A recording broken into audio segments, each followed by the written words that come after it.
Yes, happy people! Tingnan natin kung anong nangyari sa Pilipinas, sa ating bansang kawawa. Here we go!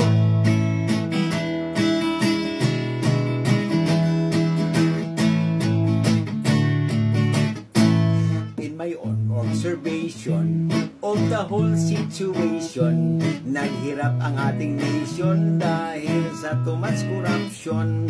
Flood control ang mini-mention, ang internal consumption. Nagalit ang buong nation dahil palpak ang construction.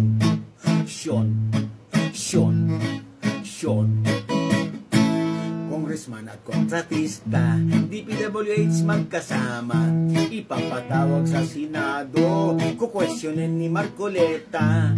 Abangan ang buong sesyon, pakinggan ang mga reason, yan natin malalaman kung talagang may korupsyon.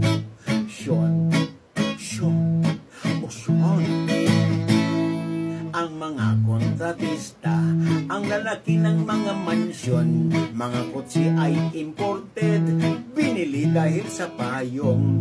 Ang sosyal ng kanyang reason, natatawa ang buong nation. Hintayin natin ang outcome ng Blue Ribbon investigation. Sean.